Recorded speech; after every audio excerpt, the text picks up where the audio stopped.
Hello everyone! Welcome and welcome back to our channel. So for today's video ay mamumutol tayo ng mga sanga ng mulberry at ipapakain natin ito sa ating mga alagang nila. So tara, samahan niyo kami. Let's go!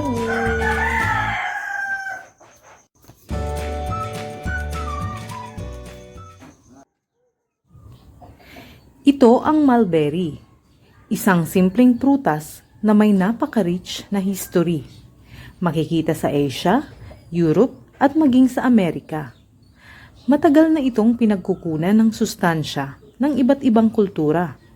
Pero alam mo ba, mas marami pa itong kayang ibigay kaysa sa itsura niya.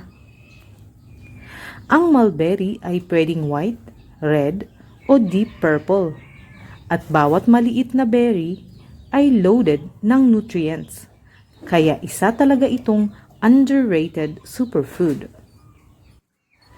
Isang dakot lang ng mulberries ay rich na sa vitamin C, vitamin K, iron, potassium, at anthocyanins, mga powerful antioxidants na nagbibigay ng kanilang deep purple na kulay. Ano ang mga benefits na makukuha mula sa mulberry? Okay. Number 1, immune support. Dahil mataas sa vitamin C, nakakatulong ang mulberry na palakasin ang immune system para mas protektado ka laban sa sakit. Okay. Number 2, heart health. May taglay itong resveratrol. Oo, yung antioxidant na meron din sa red wine. Nakakatulong ito sa pag-reduce ng inflammation at pag-maintain ng healthy blood vessels. Number 3, better digestion. May natural fiber ang mulberries, kaya nakakatulong ito sa digestion at pag-regulate ng bowel movement. Good news para sa tummy mo. Number 4, blood sugar support.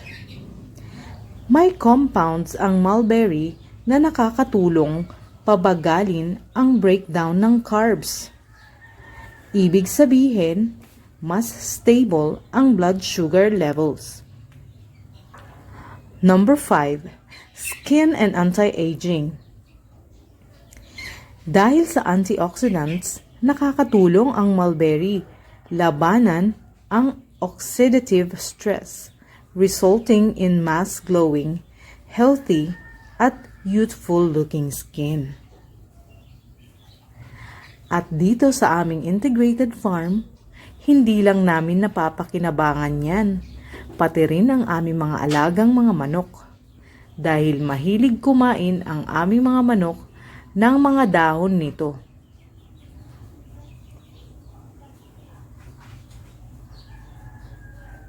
Fresh man, dried, o ginawang tea, ang mulberry ay masarap at puno ng benefits. Maliit na prutas, pero big time sa health. Yan ang magic ng mulberry.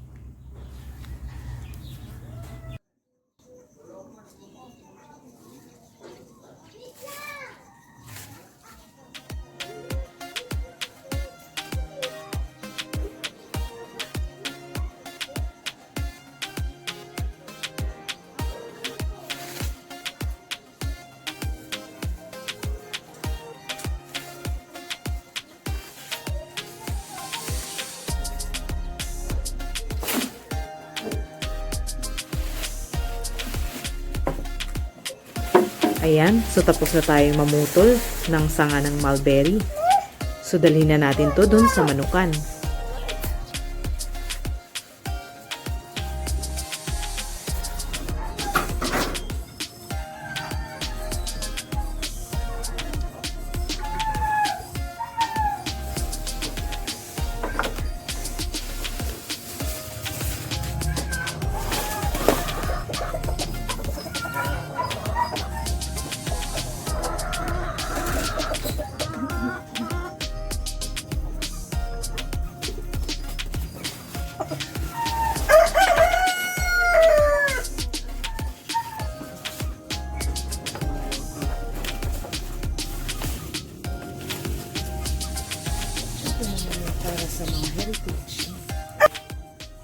malakas kumain ng ating mga heritage ng ganito, kaya marami tayong ibigay doon sa loob. Iwan lang tayo ng isang sanga lang para sa ating mga native. Ito pwede nito sa kanila. Ayan. Umpisa na ulit mangitlog. Sana this time ay talagang makapagpalimlim na ako. Nung nakaraan, kinain namin kasi nababasa pa rin nung time ng umuulan. Nababasa siya. Parang mga putik, no? Ngayon, medyo malinis-linis na. Sana ay makapamisa at saka hinalo ko dyan yung itlog ng heritage. At may itlog din na dalawang malaki. Ang itlog na malaki dyan na dalawa. Medyo malaki. Galing din dito sa yan, sa mga heritage.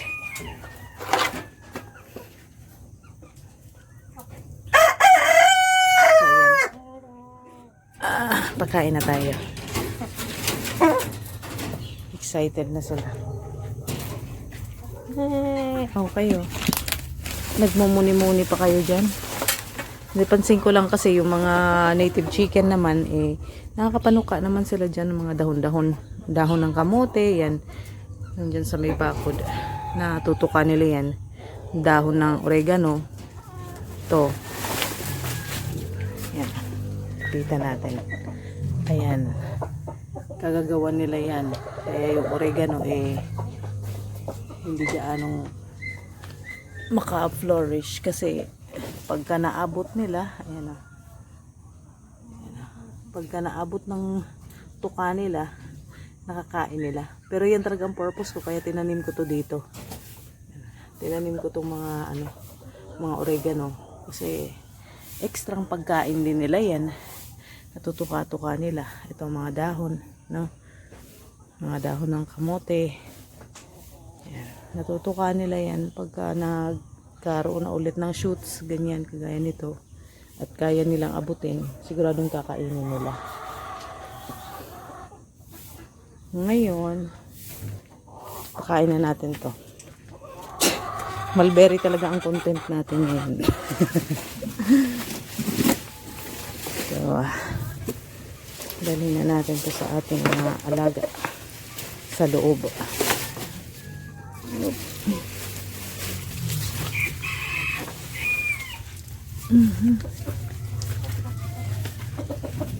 Ayan, sige, kumain kayo. Ayan. Wait lang. May iwan pa.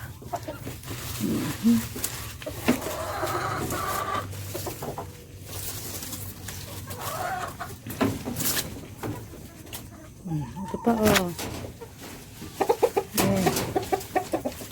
Ayan. Dito kayo. Ayan. Ayan o, tingnan mo. Yung tunog ng napupunit na dahon. Napaka-crisp.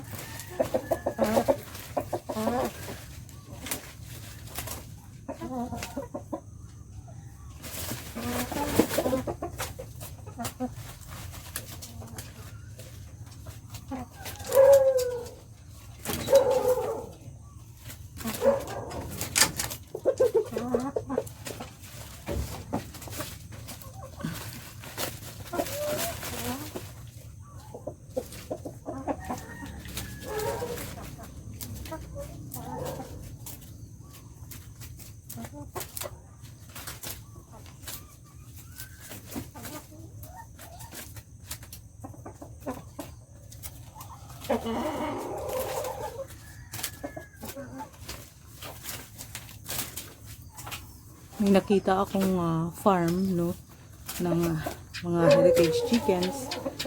Dito rin sa Pilipinas yun eh. Ang pinapakain nila, yung pechay bagyo ba yun? Basta kapamilya ng mga pechay, ganun, cabbage. Yun ang pinapakain nila. So, I don't know kung sarili na ba nilang tanim yun or inaangkat lang din nila. Pero ano yun para sa akin lang, sa opinion ko lang, kung hindi yun sariling tanim, no? Kung binibili pa yun, siyempre dagdag na gastos yun, dagdag na cost sa pag-aalaga ng mga, yan, kagaya ng mga manok. Kaya, I think, kung may mga tanim talaga mga kaganito, mulberry, no? Kasi hindi mahirap i-manage ang tanim na mulberry. Normally, kagaya nung lahi nito na aming nabili, mulberry Illinois daw to eh. Illinois, Illinois, I don't know how to pronounce it properly. Pero, itong klase or itong variety na mulberry na ito yung kapag hindi mo siya prunun, hindi siya talagang mamumunga na maganda, no? May time na mamumunga, ayan, kagaya niya kinain ng bunga. May time na mamumunga, pero maliliit lang. Iba pa rin pagka prunun mo siya, tapos yung shoot na lalabas doon, yun ang magbibigay sa'yo ng magandang bunga. Malalaki, relatively malaking bunga, no? Mahaba, malusog. Meron din tayong lahi ng mulberry na tinatawag na everbearing, no? Wala akong ganun pang lahi ng ano, pero maganda rin yun eh, kasi taga namumunga yun, and I think maganda rin sa mga hayop yun, yung may makakain din sila ng bunga ng mulberry. Sa ngayon kasi Illinois pa lang itong lahi ng mulberry ko, pero napapakinabangan sila ng mga manok talaga, lalong-lalo na ito pag nagpuprune ako para mapabunga rin yung mulberry plant. Ang mga naprune kong mga sanga, ipinapakain ko sa mga manok, o diba, di walang nasasayang. At saka kung dati ay ayun, no, kung dati ang mga sangang naiiwan dahil nakakalbo nila yung mga dahon na yan, no, ang naiiwan ito na lang, yung mga mulberry twigs or branches na nilalagay ko lang dyan sa pabulukan.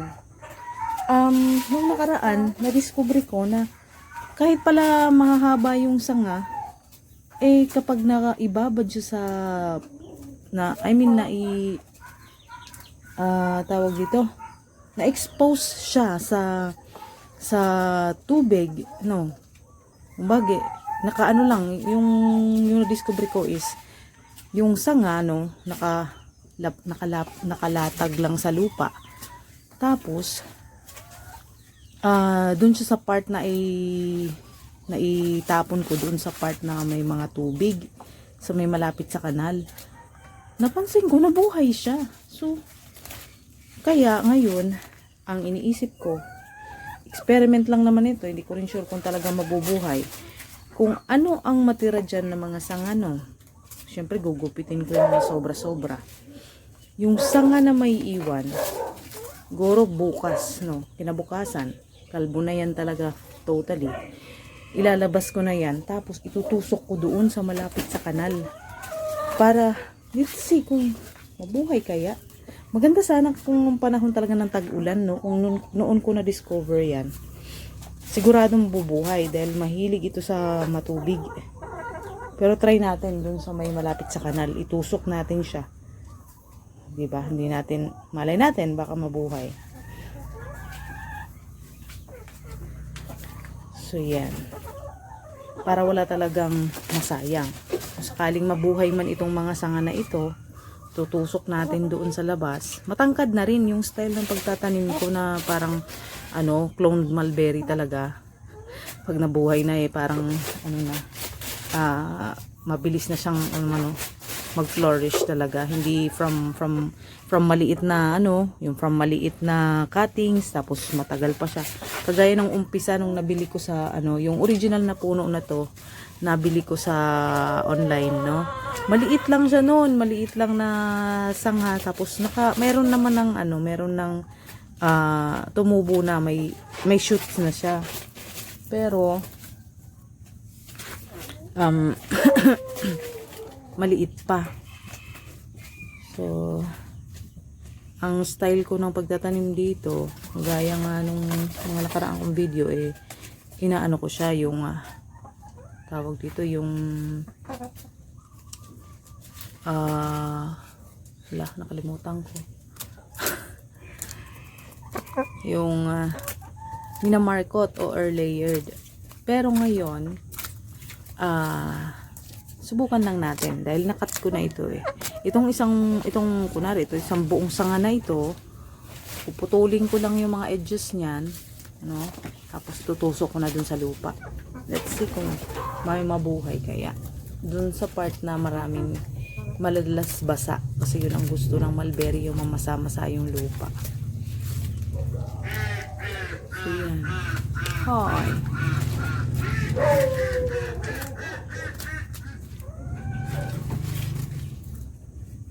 Diba?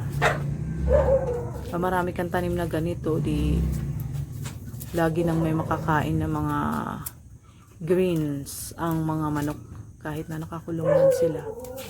Itong mga manok ko kasi kailangan ko talaga silang i-secure dito sa isang malaking kulungan dahil kapag nakalaya ito sila, dahil hindi pa naman maayos yung bakod namin, yun nga, salamat kung makabalik. Oo, kumbaga may risk talaga na mawala sila pag nakalaya sa labas. Kaya dito, nakakulong lang sila dito sa looban.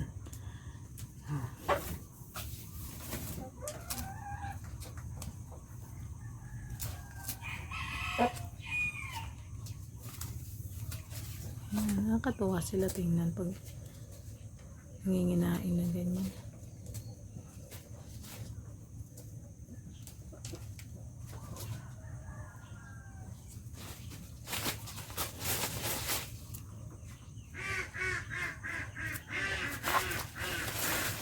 Excited din ako magkaroon ng pag may pagkakataon na ako makabili.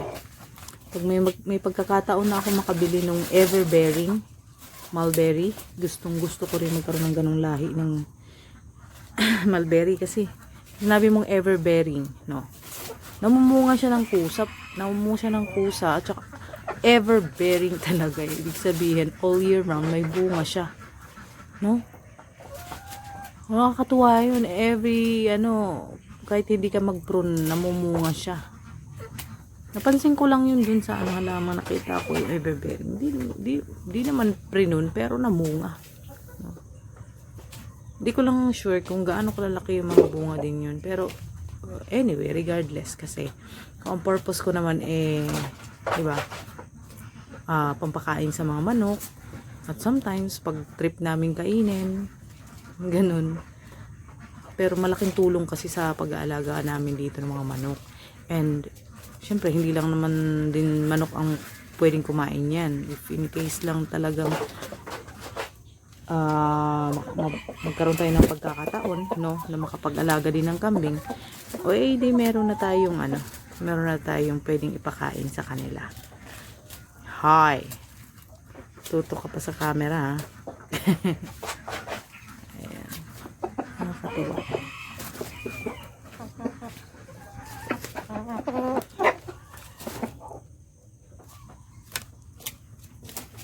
Bakit gusto mo sumikat? Sige, focus kita. Ano yung pangalan mo? Introduce yourself.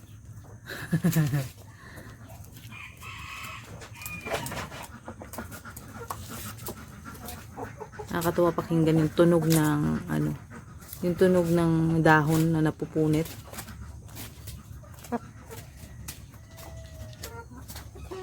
Okay.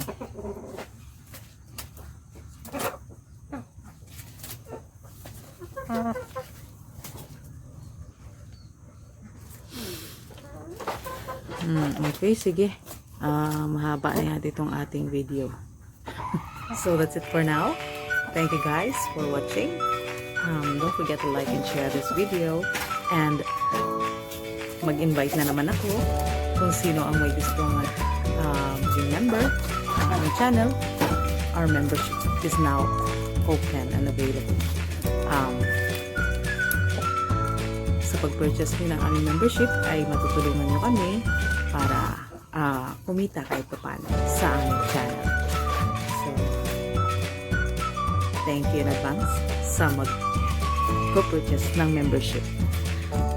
So, kita-kits sa susunod nating upload. Maraming salamat. Bye-bye! Let's go!